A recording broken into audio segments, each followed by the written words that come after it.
Сәлеметсіз бе оқушы, 119 сабақ геометриялық фигураларды әріптермен белгілеу. Бірінші тапсырманың орнында дәптерге суреттегідей нүкте қой және оны А әріпімен белгіле. Мәселен, мына жерде бір А нүктесін қояйын да, бұны А әріпімен белгіле дейді. Яғни А нүктесі.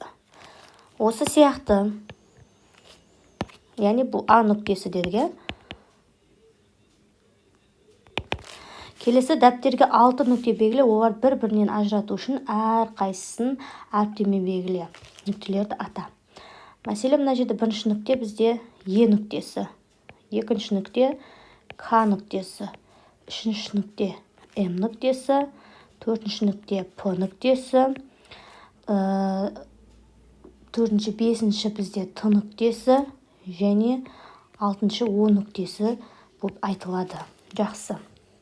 Екінші тапсырманың орнында дәптерге кесіндісіз және оның ұштарын суреттегідей А және Б әріптермен белгіле. Яғни А және Б деп белгілесек, бұл бізде АБ түзу болып есептелінеді.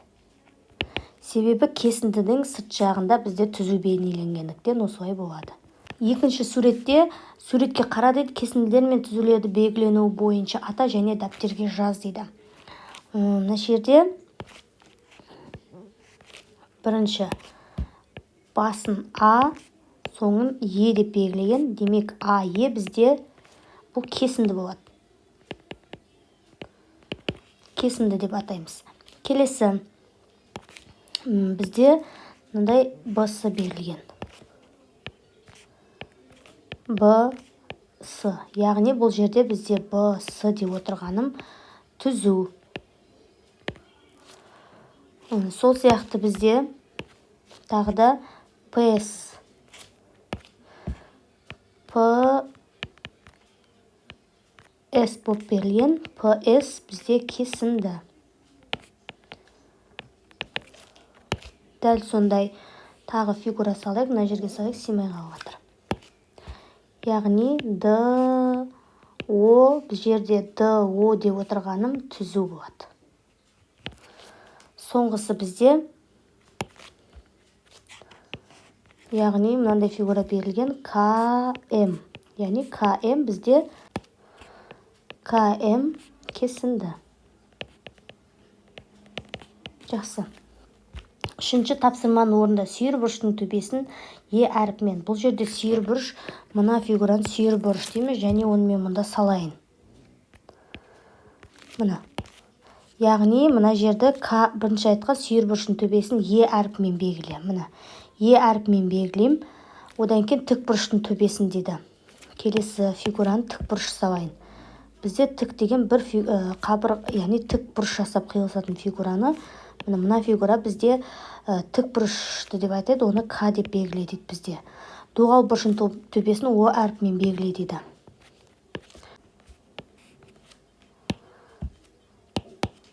Яғни төбесін О деп белгілейміз, бұл бізде доғал бұрыш.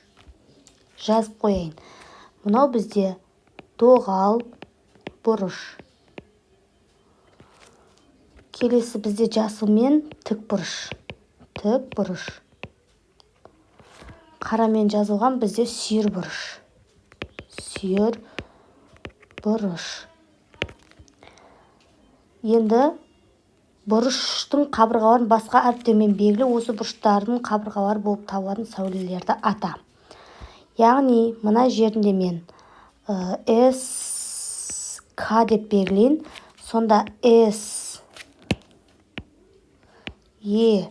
сәуле, сол сияқты Е-К сәуле. Тік бұрыштарды дәл солай белгілеймін. Так, мына жерде мен А, мына жерді Д деп белгілесем, А-К, К-Д сәулелер. Сәуле. Көкпен доғалды белгілейін. Мына жерде бізде H, мына жерде Т деп белгілейін. Сонда бізде H-O, O-Т бізде сәуле. Жақсы. АВ және КМ кесінділерін өлше. Яғни мен мына жерде мысалға АВ кесіндісін, мына АВ кесіндісін, оның астына КМ кесіндісін белгілеп төбелерін жазайын. КМ. Мәселен, мынау бізде 5 сантиметр өлшемі болса, мынау бізде 3 сантиметр. Енді КМ кесіндісі АВ кесіндісі неше сантиметр ұзын дейді. Яғни КМ-нен азайтамын АВ-ны.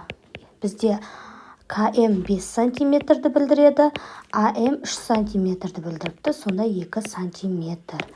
Жауабы КМ кесіндісі АВ кесіндісінен 2 сантиметр ұзын. Жақсы. 5-ші түзу сыз дейді. Оның бойынан СД нүктесін белгіле. Сонда СД кесінің ұзындығы 1 дециметрге тең болсын. Осы кесіндінің бойынан Е нүктесін белгіле. Сонда СЕ ұзындығы 6 сантиметрге тең болса, Еді кесінің ұзындығын өлшемей-ақ тап деді. Енді бізде шамамен жалпы ғой, енді мына жердің барлығы бізде 1 дециметр болсын дейді. 1 дециметрде бізде 10 сантиметрге тең. С еміз, мына жеріміз бізде 6 сантиметр болса, өлшемей-ақ қалғаны бізде 4 сантиметр екені белгілі. Яғни 10 сантиметрден азайтамыз 6 сантиметр, 4 сантиметр екені белгілі. Сонда жауабы бізде Еді кесіндісінің ұзындығы 4 сантиметр деп жауап береміз. Жақсы. 6-шы өрнектер құр және олардың мәнін тап. 6 көбейтемін 3-ке, бөлемін 3-ке, қосамын 47-ге. Яғни мынау бізде 6 3 ортақ, 47 ортақ болып тұр. Осыны есептейміз. 6 жердегі 3-ім бізде 18. 18-ді 3-ке бөлсем 6 болады. Қосамын 47-ні болады 53 болады. Сол сияқты 3-ті көбейтем 3-ке, бөлемін 1-ге, қосамын 47-ге. 3 жердегі 3-ім бізде 9. 9-ды 1-ге бөлсем 9-ның өзі болады. Қосамын 47-ге болады бізде 56. Так, мына жерді бөлейін ортасын. Келесі есеп бізде 35-ті бөлемін 5-ке, көбейтемін 4-ке, азайтамын 19-ға. 35-ті 5-ке бөлсем 7, 7-ні 4-ке көбейтсем 28-ден азайтамын 19-ды. Яғни 18-ден 1 қарыз берсем, 18-ден 9 азайтсам 9 деген сан шығады. Анау 1-1-ні 0 болып кетеді. Екіншісі 45-ті бөлемін 5-ке, көбейтемін 5-ке, азайтамын 19-дан. Сонда 45-ті 5-ке бөлсем 9. 9 жердегі 5-ім қайта 45 болады. 45-тен 19-ды азайтамын. Яғни 1 қарыз берсем 15-тен 9-ды азайтсам 6, 3-тен 1-ді азайтсам 2, 26 деген сан шығады. Жақсы. 7-ші кез келген кесінді сыз. Оның үштарын әріптермен белгіле. Яғни А, Б кесінді, я? Бұл жерде А және Б кесінді. Енді сәулесіз және оның басы әріпімен белгіле. Белгілену бойынша осы фигураларды оқы дейді. Яғни мына жерді мен К деп белгілеймін, сонда бұл жерде бұл К сәуле. Жақсы. 8-ші есеп күшікке үйшігіне жету үшін ең қысқа жолды табуға көмектес. Яғни мен 3 түрлі есеп қарастырайын. Бірінші мына жерді көкпен белгілеп есептейін, қараймыз. Сонда бірінші деп қояйын, 12 метрге қосамын 6 метрді, бізде 18 метр болды.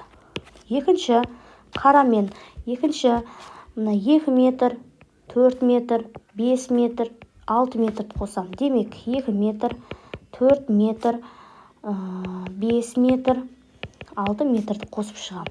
Яғни 6, 12, 12-ке 5-ті қоссақ 17 метр еді.